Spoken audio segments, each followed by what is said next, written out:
a test hit in the 240. Ain't that right, Josh? Oh, yeah.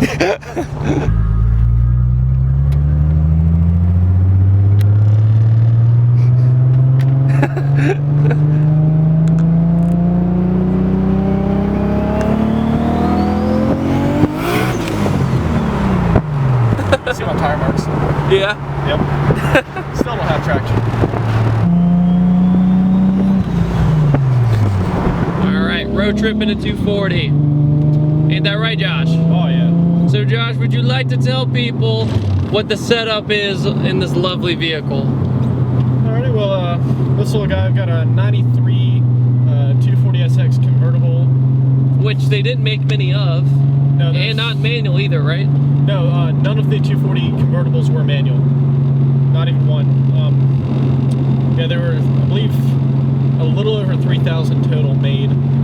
Between 89 and 93. And they weren't actually made by Nissan at all. They were made by a company called ASC. I believe it was done out of California. Right. So they were manufactured in California. Yeah, the car itself, they buy brand new cars from Nissan and then convert them and sell them as convertibles. So they were all conversions, huh? Yeah. And this is not the stock motor either. No, not at all. Close though. No, yeah, the stock motor that came in this was the KA24. This stereotypical 240 motor. Yeah, just the normal little NA 240 motor. The truck motor. Yeah, exactly. RB26. It's out of a Skyline GTR. Which we never got here in the lovely United States. Not even the motor. No. So did you pick it up from an importer, or did you import it yourself? Actually, I bought the car used that already had the swap done. Oh my gosh. It wasn't done properly, so I pretty much re-swapped it. That's still great though, they had the mounts and everything and all that like done. They had the mounts.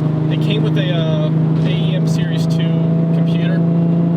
The tune on it was completely messed up. Right after I got it running, I melted a hole in a piston. And, yeah, because the first time we met, we were talking when you popped the hood, I was like, that's not a KA or an SR20, and then you see it right on the front, RB26, you're like, okay, I give you the golf clap. But after that, you were telling me about your hardships with it, and I was just like, yeah, that's it. But we always talk about like what hasn't been worth it and all that stuff with all the tinkery little things. I mean, at first it was worth it. Yeah. It was like right when I first got it running, it was on twin turbo. Oh yeah, yeah. I forgot. Yeah, you had to convert it. That's right. Yeah, because right now it's a big single swap. It's a Borg-Warner S366. It's not small. It's not. I mean, it's a little bit bigger than my head. Like whenever you see a diesel, whenever we see a diesel, he goes, "Mine's bigger." Compensation. Yeah, the whole compensation thing. Yeah. Right now we're on pump, correct? Yeah. Right now we're on just 93 octane. And what's that ballpark make usually? Close to 5 with the wheel. It's not.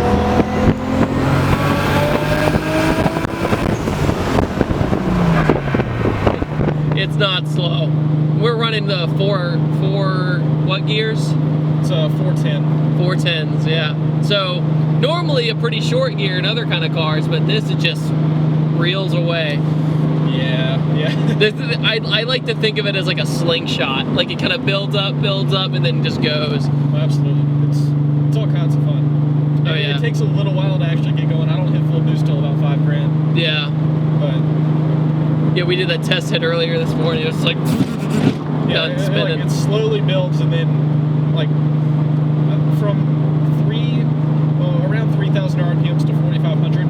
It slowly builds from 0 to 10 psi. Well, as soon as it hits 10 psi, right, it pretty much just spikes straight to 18, and that's when I it just goes. Yeah, and I just instantly. And you have brand spanking new tires too. Yeah, I just got the N205s. We're on a road trip to Maryland to I can't remember the event name already. It's Urbana Park meet. Urbana Park, yeah. Where we're gonna go hang out with some friends up in Maryland, and it's also where I met the legendary Kenny G Evo Marcus that I reviewed last March, almost over a year ago now. We got a Beamer, the 335i, then we have Zach's hatch, which is finally running decently again.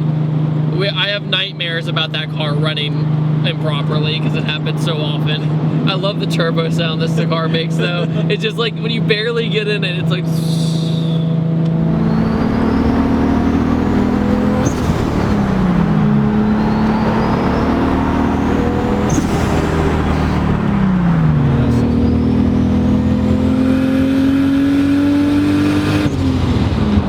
Because you were telling me that you convinced your family to get this because of the gas mileage. Yeah, actually, yeah, I got the car for a little bit less than a normal, like just like 240 convertible shell. Right. With the RB. Like when I got the RB, it had a blown bottom end, the oil pump going out like most RBs do, and yeah, it's all kinds of fun. And so like rebuilt it. I've rebuilt the motor 3 times now. Oh.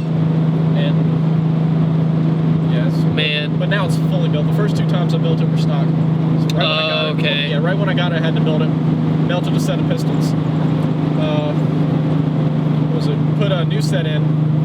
Well, the first time, the first set we were running, injector went bad and melted 1 piston, pulling clean through. Goodness gracious, man. Yeah, they got it running again on stock set of pistons again, which stock pistons are not cheap. No. But then again, the stock set of RB pistons can hold about 1,200 horsepower at the crank. Yeah. So that's pretty good. Nissan did pretty well. I mean, both the inline motors from Japan. I mean, the stereotypical ones, the RB and the 2J, they're just so nuts. And that's kind of the vibe I got, like right when I got in your car, was a little bit gruntier sounding 2J. You know, not that the 2J sounds bad; it sounds awesome. Oh yeah. But you know, it has this very unorthodox car sound, but it's awesome. It's just angry.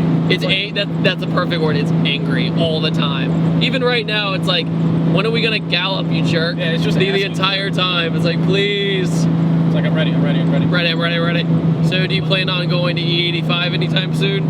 I do. In the next couple months, I should be going E. And, yeah, that should give you a huge boost in power, probably. Yeah, well, about from 18 pounds to somewhere around 38 pounds is what I'm looking for. Just a tiny little jump. Just a little jump. Tiny jump. Just adding 20 pounds of boost. You know that bonfire we had last night? You're putting that in your motor. Oh, I-95 traffic. Yeah, I-95 traffic. Yeah, that never happens. You have the stock clutch in this? Nope. I was about to say, yeah. It's a spec stage 3 plus. It's good to 675 foot-pounds. It's pretty solid.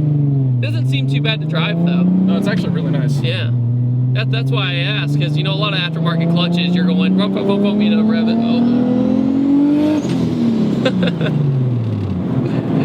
Look at that Accord. There's an Accord right now. With us, just getting it. Just blue smoke. I know. It's like, hey, we're gonna read in the newspaper in an obituary of a Honda.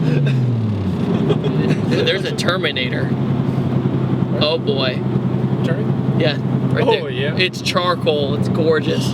It's so pretty. I just barely see it. They did so good with that car. Like out of all the Mustangs I've ever made, it's one of the ones I recommend to everyone that wants one. That felt good going through the underpass though, for sure. Gets you right in the tummy. Oh yeah. Right in the tummy.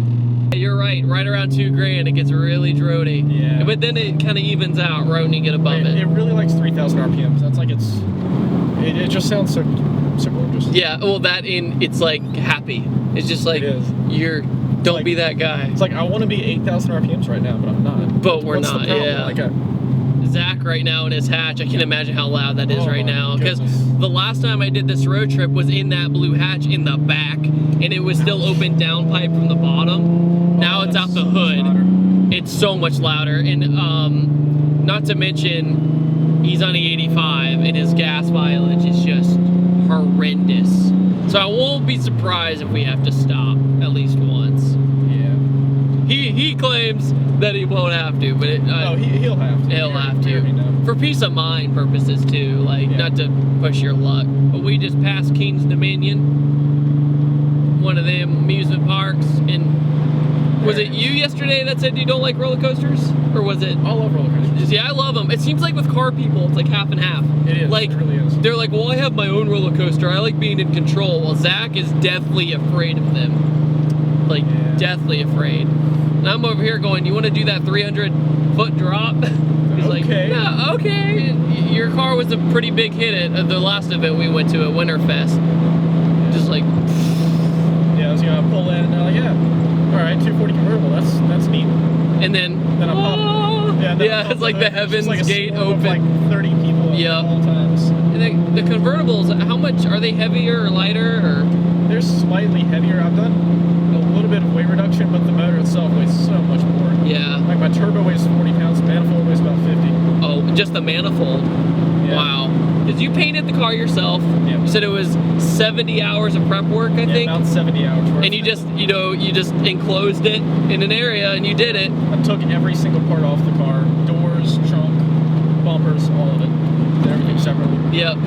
This is like pretty much the best motor, like performance-wise they had. It's like everything came together in this car, it seemed like. I think that we covered a lot. It's been good. We're gonna enjoy our road trip. So thank you guys for watching this quick little video, and thank you for being on camera. I appreciate it. And we'll see you guys next time. Take it easy.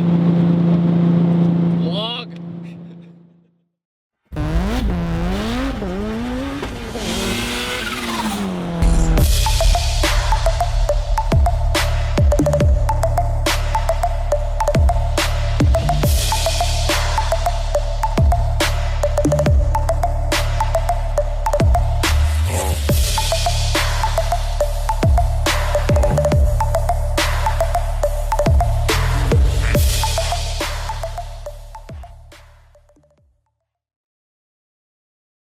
Go for it.